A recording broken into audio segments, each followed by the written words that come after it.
Assalamualaikum warahmatullahi wabarakatuh. Hai teman-teman, perkenalkan nama saya Safira Nuraini Pasue dengan NIM 811423103. Saya mahasiswa aktif semester 2 jurusan Kesehatan Masyarakat Universitas Negeri Gorontalo. Di sini saya akan membahas pemberdayaan masyarakat tentang penyakit tipes.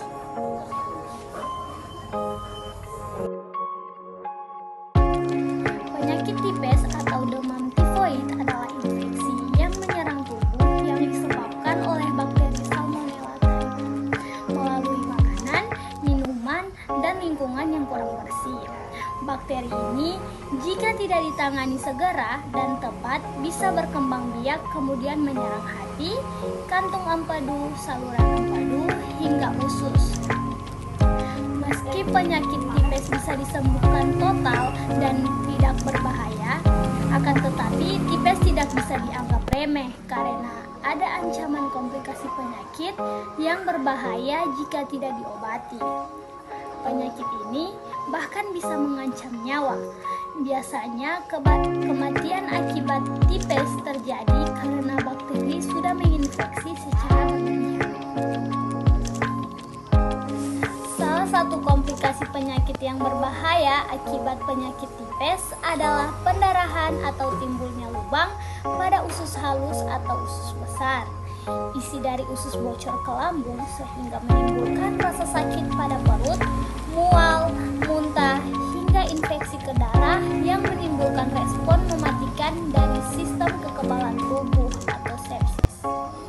Berikut ini ada beberapa komplikasi penyakit tipes selain gangguan usus, antara lain meningitis, radang paru-paru, radang otot jantung, radang pankreas, radang selaput jantung dan katup, infeksi ginjal atau kantung kemih, infeksi pembuluh darah utama.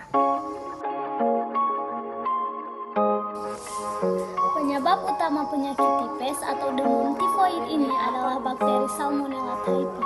Bakteri ini bersarang di tempat kotor yang kemudian bisa menyebar melalui makanan dan minuman.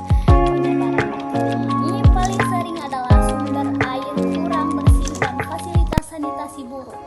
Contoh, sanitasi yang buruk serta tidak adanya fasilitas MCK, mandi, cuci, kakus.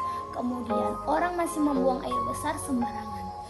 Fases ini penderita tipes yang mengandung bakteri Salmonella typhi bisa mencemari tanah, sumur, sungai, hingga sayuran yang tumbuh di tanah tersebut. Rendahnya kebiasaan mencuci tangan dengan air bersih yang mengalir dan memakai sabun juga menjadi salah satu faktor penularan penyakit tipes ini. Tangan yang kotor dan ada bakteri Salmonella typhi, kemudian kontaminasi makanan atau barang-barang yang disentuh. Itulah cara penularan utama penyakit tipes dari bakteri Salmonella typhi untuk menginfeksi tubuh. Jadi, secara umum ada 5 penyebab penyakit tipes menyerang tubuh karena kebiasaan buruk dalam kehidupan sehari-hari. Antara lain, kurang menjaga kebersihan makanan, memakan makanan sembarangan, minum air yang tidak bersih dan tidak matang, menggunakan toilet kotor, malas mencuci tangan setelah dari toilet atau sebelum makan. Gejala penyakit tipes akan muncul setelah 10-14 hari setelah terinfeksi bakteri Salmonella typhi ke dalam tubuh. Tidak sedikit kasus tipes yang gejala awalnya ringan meski jarang terjadi. Beberapa ini kondisi seperti di bawah kemudian yang akan terjadi. Yang pertama, demam tinggi mencapai 39-40 derajat Celcius. Kedua, ada diare. Ketiga, muncul ruam. Yang keempat, kelelahan. Yang kelima, mengalami kebingungan. Yang keenam, sembelit. Yang ketujuh, hilangnya nafsu makan. Yang kedelapan, tubuh terasa lemas. Yang kesembilan, sakit perut. Dan yang kesepuluh adalah sakit kepala.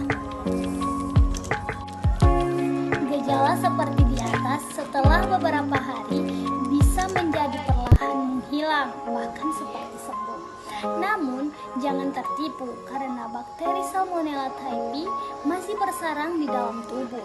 Makanya, Anda perlu tetap memeriksakannya ke dokter agar pengobatannya tuntas dan tidak menimbulkan komplikasi ke depannya.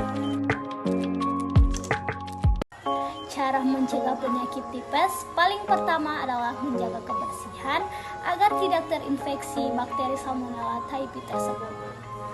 Selain menjaga kebersihan, ada beberapa hal lain juga yang bisa dilakukan untuk pencegahan, seperti mengubah pola hidup sehat, mengonsumsi makanan dan minuman yang sudah terjamin bersih, memakai masker dan mencuci tangan ketika kontak dengan orang yang sedang sakit, tidak menyiapkan atau menyajikan makanan ketika masih sakit, dan yang terakhir, melakukan vaksin tifoid. Sekian dari saya, lebih dan kurangnya mohon dimaafkan. Wabillahi taufiq wal hidayah. Wassalamualaikum warahmatullahi wabarakatuh. Bye bye.